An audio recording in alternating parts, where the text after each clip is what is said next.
Oi, pessoal, bom dia, boa tarde, boa noite, vocês estão bem?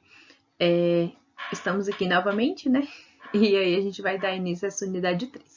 O objetivo da nossa unidade 3, né, que a gente chegue ao final, é saber identificar os elementos que formam as palavras e seus processos, beleza? E aí, igual eu sempre falo ao final do vídeo, que vocês consigam rever essa aula várias e várias vezes para que vocês tenham um aprendizado melhor, beleza? Vamos lá? E aí, gente, o que é a formação de palavras, né? A palavra ela apresenta em sua estrutura diferentes elementos, né, que são chamadas as unidades significativas, né, que a gente pode chamar de morfemas ou elementos morfos. Cada um desses elementos de composição mínima e indivisível fornece um significado à palavra formada. E as palavras, né, elas têm dentro de sua estrutura o radical, que é a base da palavra. Nós temos os afixos, as desinências, a vogal temática, a vogal e a consoante de ligação. E os verbos, né? Os verbos eles vão ter umas coisinhas a mais, tá bom? Mas basicamente é isso aqui. Os vocábulos da língua portuguesa são normalmente constituídos de um elemento fundamental básico para a significação, ao qual se dá o nome de radical ou semantema, né? Então, igual eu falei para vocês, o radical ele vai ser a base da palavra, a base de um verbo também, né? De uma palavra normal ou de um verbo. Esses elementos, né, que vão indicar o gênero, o número, né, as conjugações, o tempo, o modo, a pessoa, nos verbos também, eles podem ser chamados de desinências ou morfemas. E aí também a gente tem essas vogais temáticas, que quando a gente eu trouxe uma palavra aqui para vocês, a gente vai conseguir entender essa divisão, né? O que é o radical, o que é uma vogal temática, o que é uma desinência. Tranquilo? Por exemplo, a palavra menino, menina, né? Qual que é o radical? Qual que é a base dessa palavra? Vai ser o menin. Por que menin? Porque através dessa base eu posso escrever menina, meninas, menino, meninos, né? Então, através de um radical de uma base, eu consigo constituir outras palavrinhas. E aí, gente, o que vai ser uma desinência? O que vai ser o radical? O radical, né? Que é a nossa basezinha tá aqui, menin. E as desinências, né? Vai ser o quê? A desinência, ela vai poder marcar o que é masculino e o que é feminino, né? Se é uma desinência de número também, né? Se é plural, se é singular, tranquilo? Então, aqui nesse caso da palavra menino, por exemplo, menino, eu vou ter uma desinência de gênero. Por quê? Porque eu posso transformar essa palavra de feminino para masculino ou masculino para feminino. E também eu vou ter uma desinência de número, né? Porque eu posso transformar essas palavras de plural para singular e singular para plural. Tranquilo? E aí, gente, né? Nos nomes, né? Nas palavras comuns, exceto os verbos, a gente vai ter a desinência de gênero e de número, beleza?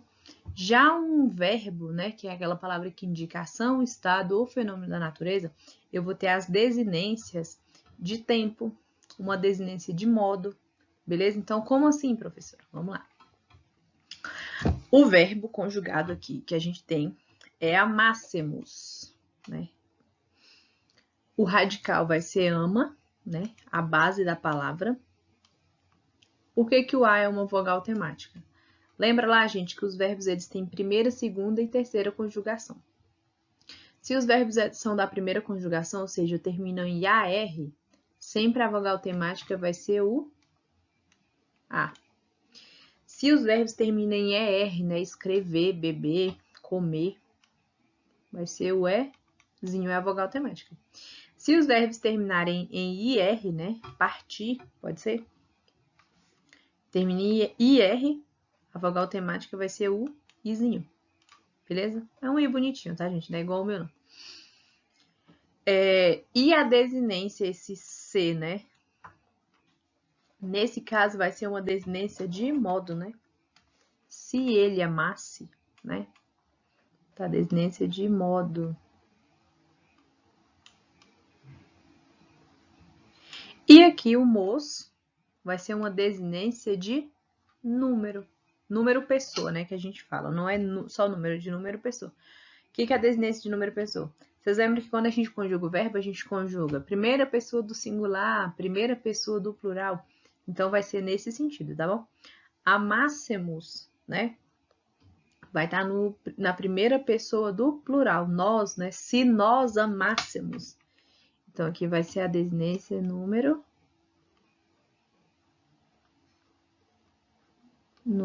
eita, que é um N, tá, gente? Pessoa.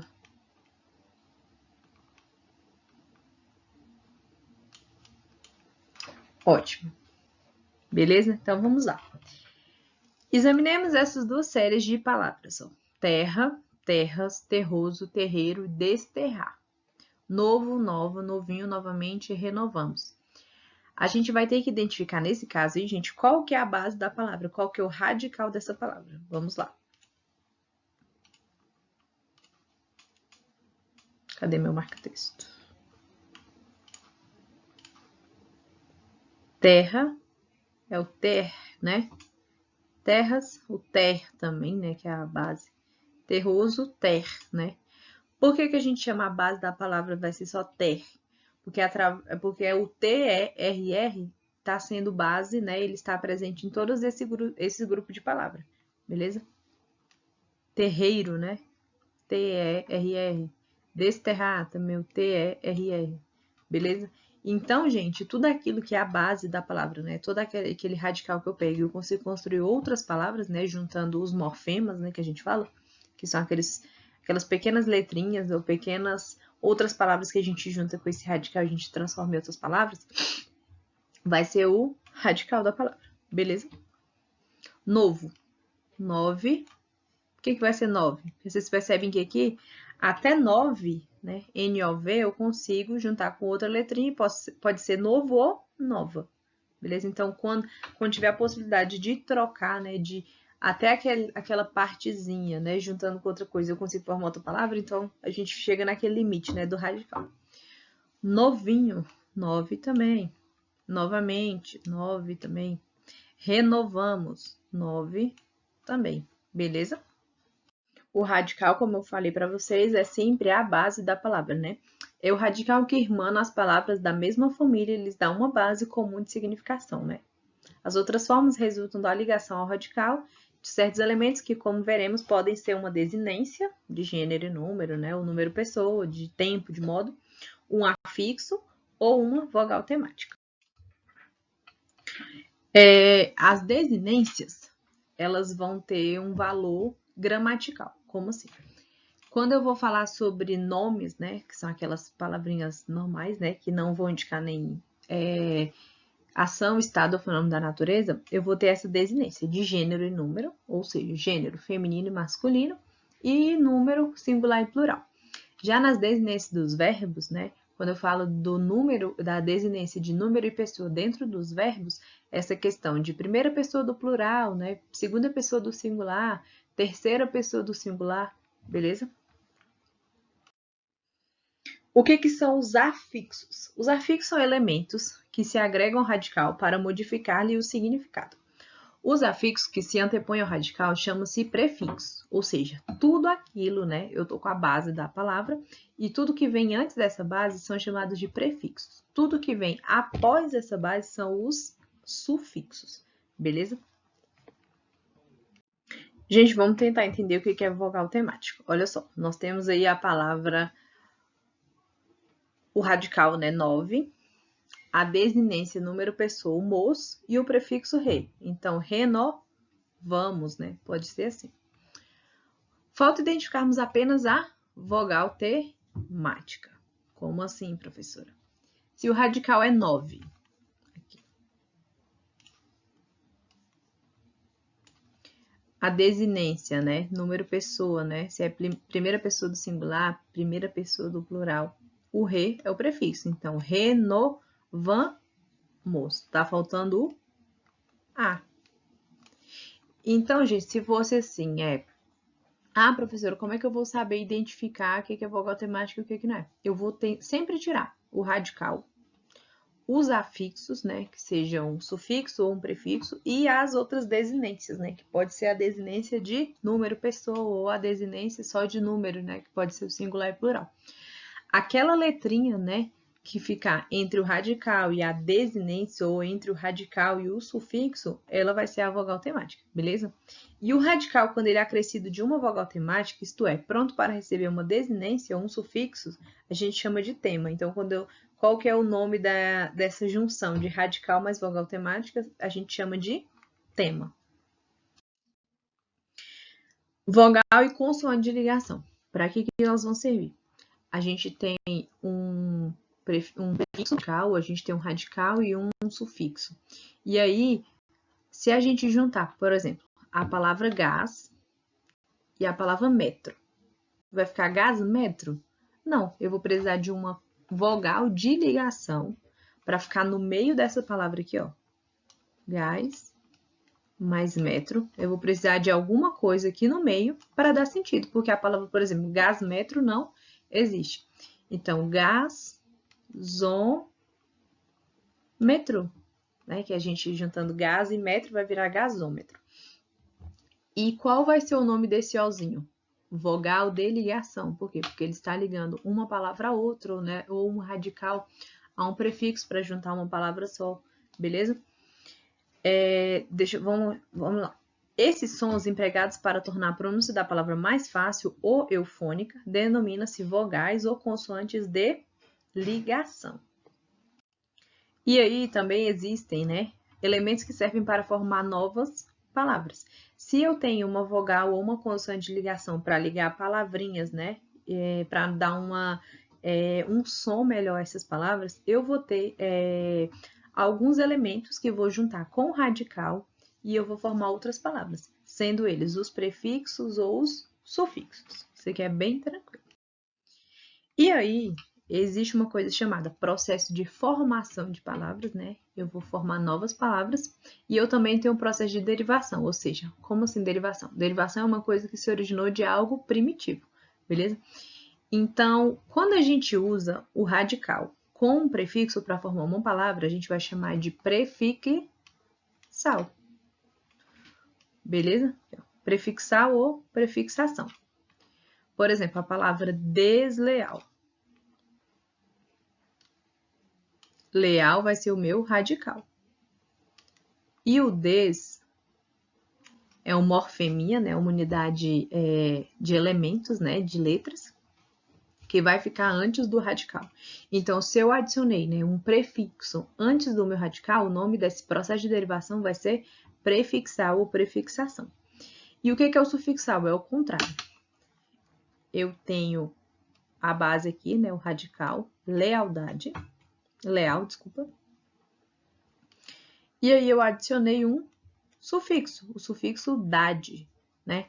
Então, se eu peguei o radical e adicionei um sufixo, ou seja, alguma coisa após esse radical, o nome desse processo de derivação vai ser sufixal ou sufixação, beleza?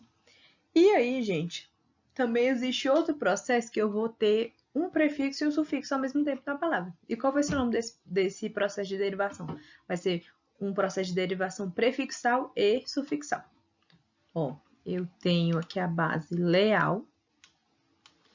Eu adicionei um prefixo des e adicionei um sufixo dade.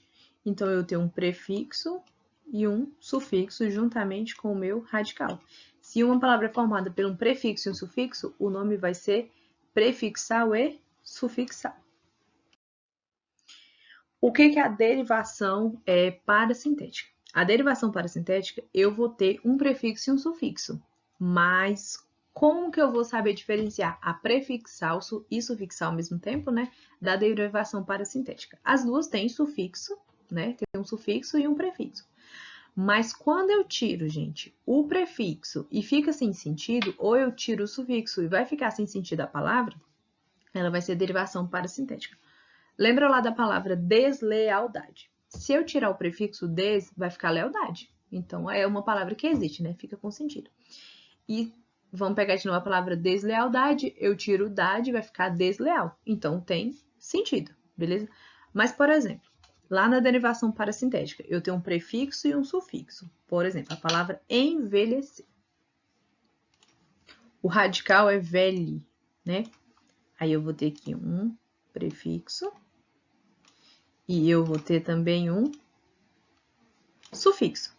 Existe a palavra envelhecer? Não. Existe a palavra envelhe? Também não. Então, vocês percebem que se eu tirar o prefixo ou tirar o sufixo, a palavra fica sem sentido.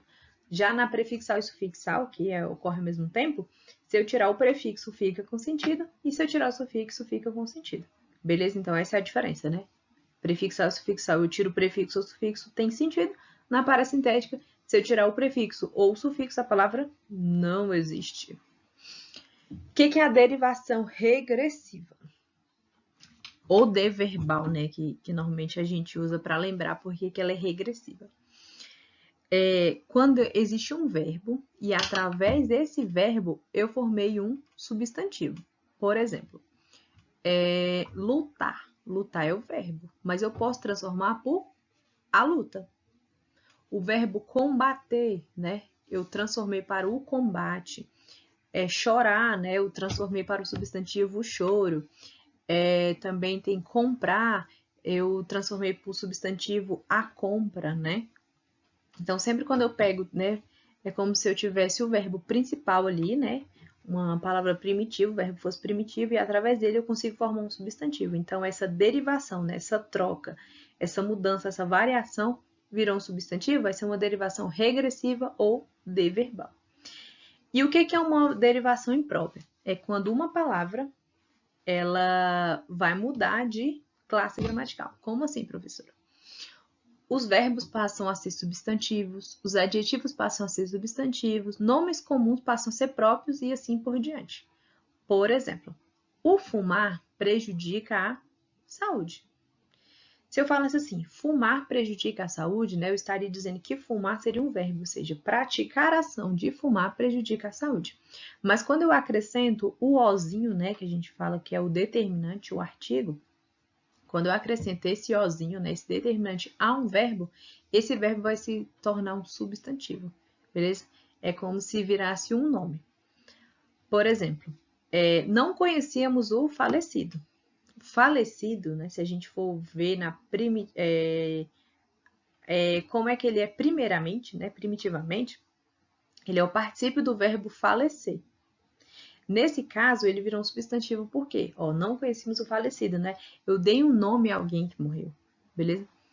Por exemplo, procure o senhor Leitão. Leitão é aquele porquinho, né? Porquinho não, porcão, né?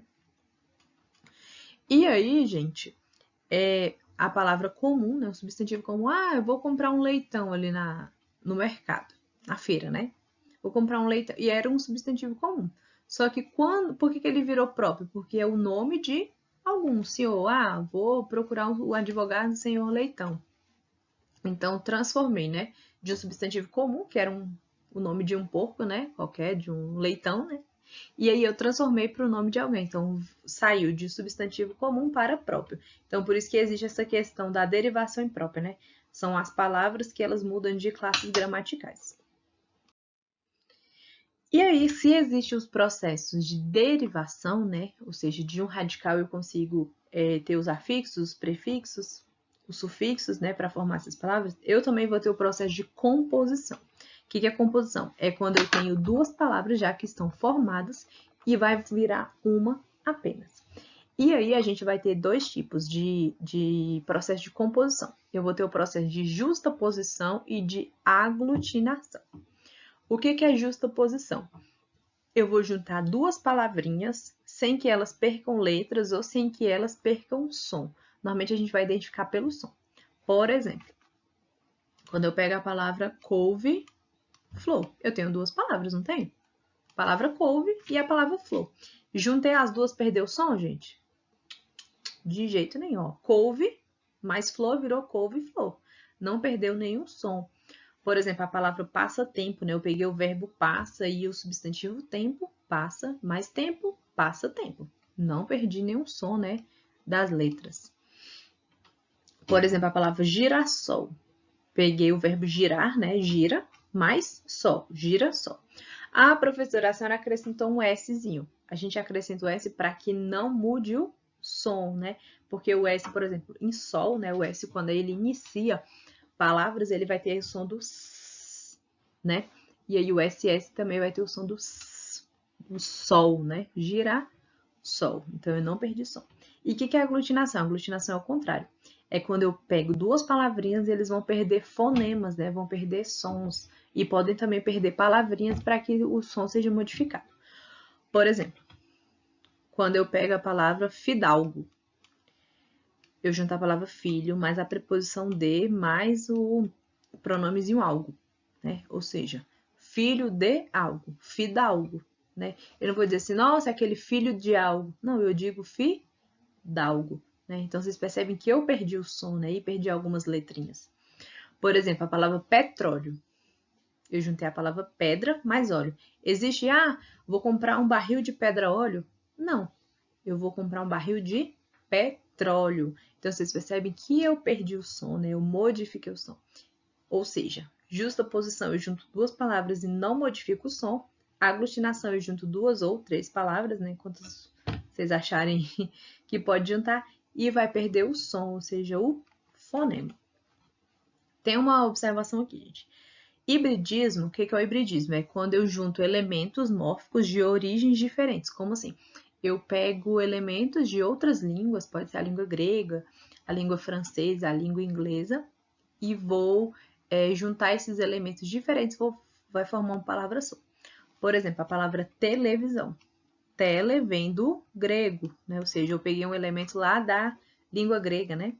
E visão vem da língua latina, né? Do latim. Então, eu juntei um elemento grego, mais um elemento latim e virou a palavra televisão. Ou seja, o hibridismo é isso, né? Quando eu junto elementos de línguas diferentes e vai formar uma palavrinha que a gente usa aqui. Existem outros tipos de formações de palavras, né? Os principais é ali a aglutinação e a justaposição, mas tem outros que também eles podem ser considerados, né, os processos de formação de palavras. Eu tenho a onomatopeia. Lembra lá da onomatopeia, gente, quando a gente era criança e a gente lia aqueles gibis? E aí usava muito, como não dava pra gente assistir, né? A gente lia os sons, né? Por exemplo, quando um personagem estava dormindo, ficava aquele Zzinho, né? Em cima assim, da cabeça da pessoa, dentro do balãozinho. Então, significava que a pessoa estava dormindo, né? Por exemplo, o Paul, né? Do explodir alguma coisa ali no gibi, na historinha do gibi. Paul era como significasse que a bomba estava fazendo aquele barulho, né? Também tem a questão do barulhinho do relógio, né? Tic-tac, tic-tac, tic-tac. Então, a gente acha, né? A gente disse que o relógio fazia tic-tac, né? Faz tic-tac. Então, todos esses barulhos, né? A formação de palavras que sugere ruídos, barulhos e sons de animais. Então, todos esses barulhos, né? Que a gente consegue escrever, né? Entre aspas, vão ser as onomatopeias. Sigla, todo mundo já sabe o que é sigla, né? É quando a gente suprime uma palavra, né? Ou a gente pega as iniciais dessa palavra para formar uma só. Quando eu falo assim, é IPVA, eu tenho que falar imposto e blá, blá, blá, blá. Não, eu só digo, eu vou pagar o meu IPVA, vou pagar o IPTU. É como se essas siglas tivessem já se tornado palavras. Por exemplo, a palavra ONU, né? A sigla ONU, Organização das Nações Unidas. A gente não fala Organização das Nações Unidas, a gente só fala ONU, né? INSS, né? Tem também o IR, como é que é? Imposto de renda sobre IRF, né? Que é o imposto de renda. Então, assim, tem muitas siglas que elas viraram para a gente como se fossem palavras, né? Redução ou abreviação. A redução é quando eu pego apenas uma parte de uma palavra e vou usá-la. Por exemplo, normalmente a gente não fala assim, vou assistir televisão. Eu só falava assistir TV. E quando a gente escreve mais suprimida, a gente só coloca o T e o V, né? Eu vou usar o telefone. Normalmente a gente usa a palavra fone, né? É igual motocicleta, né? A gente fala moto. Fotografia, a gente fala foto. Então, essa questão de reduzir, né? Usar uma parte da palavra só para se referir a ela. Estrangeirismo é quando a gente usa palavras, palavras mesmo, não só elementos. A gente usa palavras de outra língua na nossa língua. Por exemplo, a palavra shampoo veio da língua inglesa, né? Só que aqui a gente pegou e aportuguesou essa palavra, né? Por exemplo, a palavra balé veio da língua francesa, abajur, boate, garçom. Então, todas essas palavras que a gente pegou de outras línguas, né? Vira o estrangeirismo. Também tem o show, né? Shopping, airbag, personal trainer, make-off. Então, assim, tem muita coisa que a gente pegou muito da língua inglesa e da língua francesa. O hibridismo, né? Igual eu falei para vocês, é quando eu tenho essa junção de elementos, né? Dois elementos de línguas diferentes da nossa e eu vou formar uma palavra. Gente, para terminar, nós temos os neologismos. Neo vem de novo, né? Da palavra novo. Então, tudo aquilo que é novo, ou seja, todas aquelas palavras novas, né? Por exemplo, a gente pensa nas gírias, né? São palavras que a gente cria e usa no dia a dia. Eu trouxe aí a palavra, por exemplo, figura. Figura, eu posso chamar uma gravura e também posso falar, o fulano é uma figura, uma figuraça. Beleza? Então, todas aquelas palavras que a gente cria, né? Essas expressões, né, as palavras que a gente cria no dia a dia para a gente usar para comunicação, nós vamos chamar de neologismos, beleza? Gente, assistam essa aula quantas vezes vocês quiserem, beleza? E assim, eu acho essa questão de processo de formação de palavras a parte mais fácil, essa questão de o que é derivação, né? Derivação prefixal, sufixal, parasintética e também a questão da formação das palavras. Mas a questão da estrutura das palavras, vocês podem até ter um pouquinho de dificuldade. Mas a gente assistindo novamente, lendo os exercícios, fazendo os exercícios, assistindo outras aulas, a gente consegue pegar bem essa questão da estrutura e formação de palavras. Beleza? Gente, qualquer coisa, viu? Podem lá assistir essa aula novamente. E também, igual eu falei para vocês, procurem também outras formas para vocês estudarem, tá bom? Até mais, gente. Bons estudos!